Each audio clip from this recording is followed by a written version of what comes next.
Duraikanna sir, இப்போ இந்த சம்பவம் நேற்று நாங்கள் பேசினோம். இன்றைக்கு வந்த தகவல்கள் படுபயங்கரமாக இருக்கிறது. ஒரு சின்ன சாவி துளையிலிருந்து எடுக்கப்பட்ட படங்கள், இந்த பையன் உயிர் போகிற மரண வேதனை ஒட்டுமொத்த தமிழ் மக்களையும் ஆட்டித்தான் போட்டது. எப்படி பார்க்குறீர்கள்? திராவிட முன்னேற்றக் கழகம் எப்பொழுதெல்லாம் ஆட்சி அதிகாரத்திற்கு வருகிறதோ அப்போது எல்லாமே இந்த சமூக விரோத செயல்கள், மக்கள் விரோத செயல்கள் மிக அதிகமாக நடைபெறும் என்பதை காலங்காலமாக பார்த்துருக்கோம். மரியாதைக்குரிய பேரறிஞர் அண்ணா அவர்களுடைய காலத்தில் 67, 69 மிக அமைதியாக தமிழகம் இருந்தது. அதற்கு முன்னதாகவும் பெருமளவு இது மாதிரியான சட்டவிரோத செயல்கள், சமூக விரோத செயல்கள், ரவுடிகள், சமூக விரோதிகளுடைய பெரிய அளவிலான தாக்குதல்கள் இருக்காது அப்படின்னு தான் நம்ம பார்த்துட்டு இருந்தோம். குறிப்பாக 1971 மரியாதைக்குரிய திரு கருணாநிதி அவர்கள் ஆட்சி அதிகாரத்திற்கு வந்த காலத்திலிருந்து பல விஷயங்கள், பல சமூக விரோத செயல்கள், அன்றைக்கு ஒரு 184 இடங்களில் வெற்றி பெற்று ஒரு மிருக பலம் சட்டமன்றத்தில் அவருக்கு இருந்தது. யாரும் எதிர்கேள்வி கேட்க முடியாத ஒரு நிலை இருந்ததால் அப்போ திமுகவினுடைய அராஜகம் கொடிகட்டி பிறந்தது. அந்த காலகட்டத்தில் சொல்லுவாங்க, மாவட்ட காவல்துறை உயர் அதிகாரிட்டே அன்றைய மாவட்ட செயலாளர் அந்த மதுரை முத்து ஒரு பிரச்சனைக்காக போனபோது, என்ன மாவட்ட செயலாளர்னால் நீ பெரிய கும்பா அப்படிங்கிற மாதிரி கலெக்டர் கேட்டபோது, மாவட்ட செயலாளர்னால் டிஸ்ட்ரிக்ட் கலெக்டருக்கு ஈக்குவலியா அப்படின்னு சொன்னாரெல்லாம் நம்ம கடந்த இதுகளில் பார்த்துருக்குறோம். ஸோ அவர்களுடைய அந்த தன்மை என்பது இன்றும் தொடர்கிறது அப்படின்னு தான் நம்ம பார்க்குறோம். பல விஷயங்கள், நீங்கள் ஒரு காவல்துறை திராவிட முன்னேற்றக் கழகம் ஆட்சி வந்துவிட்டால் அந்த ஆட்சியாளர்களின் அல்லது திமுகவினரின் ஏவல் துறையாகவே செயல்பட்டு வருவது தான் பார்த்துருக்கோம். போலீஸ் துறை நிச்சயமாக நீங்கள் 1972 மரியாதைக்குரிய புரட்சித் தலைவர் எம்ஜிஆர் அவர்கள் கட்சி தொடங்கி, அந்த கட்சி தொடங்கிய 72 அக்டோபர் 17 இருந்து அக்டோபர் 10 நீக்கப்படுகிறார். 17 வரையுமாக தன்னெழுச்சியாக மாணவர்கள், பொதுமக்கள், கல்லூரி பள்ளி மாணவர்கள் போராட்ட களத்துக்கு வந்தவங்களை இதே மாதிரி மிருகத்தனமாக அடித்து துவைத்து போட்டாங்க. நீங்கள் உத்தம்பாளையம், கம்பம், போடிநாயக்கனூர் இந்த பகுதியைச் சேர்ந்த ஒரு 500க்கும் மேற்பட்ட மாணவர்கள் போராட்டத்தில் ஈடுபட்டு போடிநாயக்கனூரில் அந்த விடுதியில் போய் ராத்திரி தங்கியிருக்காங்க. இரவு 12:30 மணிக்கு 4 லாரியில் காவல்துறை போய் அந்த பசங்களை அடித்து மண்டை உடைச்சி பெரிய அளவில் அது ஆகி போயிடுச்சு. அதே மாதிரி இன்றும் கூட அந்த கிளைவாசல் சம்பவத்தை சொல்லுவாங்க. காவல்துறையுடைய அத்துமீறல், அராஜகம். அந்த ஃபாதர் கெஞ்சுறாரு, வேண்டாம் விடுங்க, நான் கண்ட்ரோல் பண்ணிக்கிறேன் அப்படின்னு சொல்லி அடித்து முதல் மாடியிலிருந்து தூக்கி எரிஞ்சிருக்கு. அந்த சம்பவங்கள்லாம் கூட நடந்திருக்கு. இதனுடைய நீட்சியாக தான் நம்ம பார்க்குறோம். ஒவ்வொரு காலகட்டங்களிலும் அன்றைக்கு ஒரு அரசியல் கட்சியை, அந்த அரசியல் கட்சியை நடத்துகிற தலைவரை அழித்தொழிக்க வேண்டும். அதாவது எந்த மாநிலத்திலையும் தேசத்தில் இருந்தது, எந்த தேசத்திலும் இல்லாத அளவுக்கு 1972 அக்டோபர் தொடங்கி 76ஆம் ஆண்டு திராவிட முன்னேற்றக் கழகம் அரசு டிஸ்மிஸ் செய்யப்படும் வரையிலும் பல்லாயிரக்கணக்கான அதிமுக தொண்டர்கள் பழிவாங்கப்பட்டார்கள். காவல்துறையினால் அடித்து உதைத்து மண்டை உடைபட்டு, கைகால் உடைபட்டு, அப்படி ஒரு கொடூரமான சம்பவம் இன்றும் என் கண்முன்னே இருக்கிறது. சின்ன உதாரணம், விருதாசலத்தில் கருணாநிதிக்கு கருப்பு கொடி காட்ட போகிறோம்னு ஒரு 10-20 இளைஞர்கள், அன்றைய தினம் புரட்சித் தலைவர் எம்ஜிஆரை நேசித்த இளைஞர்கள், அதில் ஒரு 10-12 பேரை அரெஸ்ட் பண்ணி கொண்டு வந்து லாக்கப்பில் போட்டு இதே போல் மிருக தாக்குதல். அதில் பயத்தில் அடிதாங்க முடியாமல் ஒரு தொண்டன் அவன் மலை ஜலம் கழிச்சிட்டான். அந்த ஸ்டேஷனுடைய ஏட்டு தன் பூட்ஸ் காலால் அந்த மலத்தை தேய்ச்சிட்டு, விருதாசலம் வேங்கட வேணு இன்னும் உயிரோடு இருக்கார், 74 வயது, அவருடைய முகத்தில் பூட்ஸ் காலை வச்சு தேய்ச்சிட்டு அந்த மலத்தை நக்குடான்னு அடிச்சிருக்கான். புரட்சித் தலைவர் எம்ஜிஆர் 1977 சட்டமன்றத்தில் இதை பதிவு பண்ணியிருக்கார். பிரிட்டிஷ் ஆட்சியில் கூட இல்லாத கொடுமை இந்த கருணாநிதி ஆட்சியில் நடந்தது என்று பதிவு செய்திருக்கார். இதெல்லாமே வரலாற்று பதிவு. எனவே ஒவ்வொரு காலகட்டத்திலும் திமுக ஆட்சி அதிகாரத்திற்கு வந்தால் அமைச்சர்களானாலும் சரி, எம்பி, எம்எல்ஏ ஆனாலும் சரி, மாநில, மாவட்ட, நகர, ஒன்றிய கிளை நிர்வாகிகள் வரையிலும் அதிகாரத்தை கையில் எடுத்துக்குவாங்க. காலங்காலமாக இந்த 50-52 வருஷமாக நம்ம பார்த்துக்கிட்டு இருக்கோம். இதனுடைய நீட்சியாக தான் இதையும் நம்ம பார்க்குறோம். ஒரு புறம் காவல்துறையினர் மீது தாக்குதல், திமுகவினர் ஒரு 2 பெண் காவலர்கள் ஒரு பொதுக்கூட்டத்துக்கு பாதுகாப்பு போகிறாங்க, யூனிஃபார்மில் இருக்கிற அந்த பெண் காவலர்களை அவன் பாலியல் சீண்டல் பண்ணியிருக்கிறான். புதுமேடை ஒரு பெண் எஸ்பி புதுமேடையில் ஆமாம் அந்த காவலுக்கு போன அந்த பெண் காவலர்களுக்கு கூட்டம் இருக்கும், காவல்துறை அதிகாரிகள் ஆமாம். இருப்பார்கள். திருச்சி மாவட்டம் மணப்பாறை பகுதியில் இருக்கிற ஒரு எஸ்பி, பெண் எஸ்பி, ஒரு முடியை பிடிச்சி இழுக்கிறான், சட்டையை பிடிச்சி இழுக்கிறான். எங்கே இருந்தது வந்து இந்த தைரியம்? இந்த நிலை என்பது நீங்கள் இன்னொன்று, திருநெல்வேலியில் ஒரு அமைச்சருடைய உதவியாளர் அந்த போக்குவரத்து துறையினுடைய காவல்துறை அதிகாரியவே அடிக்கிறான் கன்னத்தில், பொதுமக்கள் முன்னிலையில். இந்த செயல்கள் எல்லாமே திமுக ஆட்சியில் தவிர நம்ம வேறு எதுலேயுமே பாருங்கள். எப்போ வந்தாலும் இந்த மாதிரியான செயல் என்பது, அதாவது சமூக விரோதிகளும் ரவுடிகளும் செய்யக்கூடிய அந்த செயலில் காவல்துறை ஈடுபட்டுருச்சு அப்படிங்கிறது தான் இன்றைக்கு நம்ம பார்க்குறோம். இந்த காவல்துறையினுடைய இன்றைக்கு பார்த்த ஒவ்வொருக்கும் ரத்தம் கொதிக்கும்.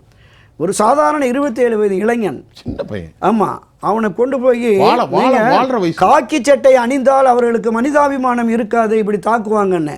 இவன் காக்கி சட்டையே போடாமல் ஒரு 6 பேர் யூனிஃபார்மே இல்லாமல் போய் யார் இவங்க? நீதிமன்றம் அதை சரியாக கேட்டிருக்கு.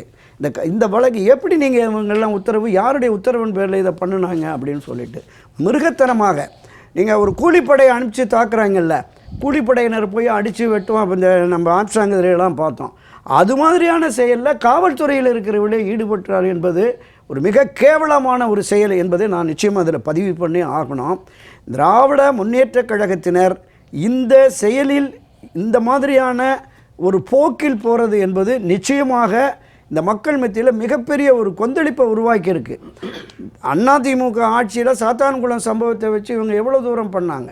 உடனே ஓடி மாறி கனிமொழி மாறி உதயநிதி மாறி போய் அந்த வீட்டில் ஆறுதல் சொல்லி இதை விடவே கூடாது பண்ணுனாங்க. இப்போ என்ன நடக்குது? அந்த குடும்பத்துக்கு ஏதாவது நீங்கள் ஆறுதல் சொன்னீங்களா?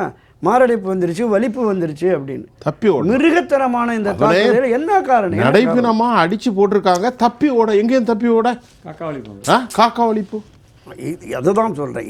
இந்த கொடூரமான செயல் என்பது நிச்சயமாக ஆட்சி அதிகாரத்தில் இருந்து இவர்களை அப்புறப்படுத்துவதற்கான காலம் கனிந்து விட்டது அப்படிங்கிற மாதிரி தான் நான் பார்க்குறேன்.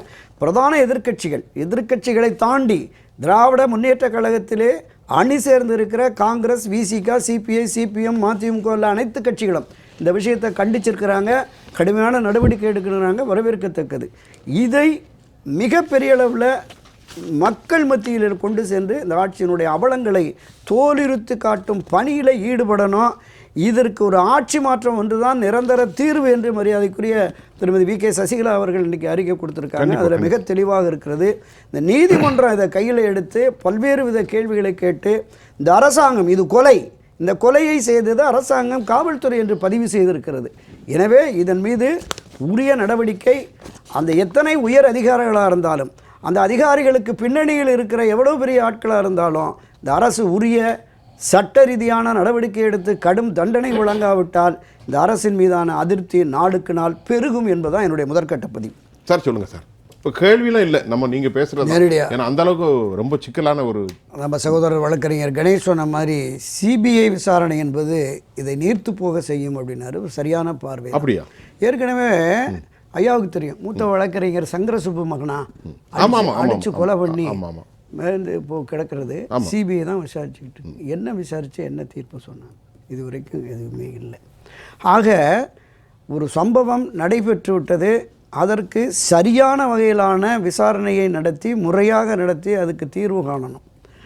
நான் என்ன கேட்குறேன், அந்த பையன் அந்த பாலியல் குற்றத்தில் ஈடுபட்ட பையன் அண்ணா யூனிவர்சிட்டியில் 47 நாளா 47 நாட்களில் இந்த காவல்துறை நீதித்துறை விசாரித்து அவனுக்கு தண்டனை வழங்கிருச்சு. நீங்கள் இந்த வழக்கை சிபிஐக்கு எடுத்துகிட்டு போனீங்கன்னா ஆண்டு கணக்கில் இது ஆகும், நீர்த்து போய்விடும். அதுதான் சரி இல்லை. தமிழக காவல்துறை என்பது ஸ்காட்லாந்துக்கு இணையான காவல்துறை என்று புகழப்பட்டது, பேசப்பட்டது.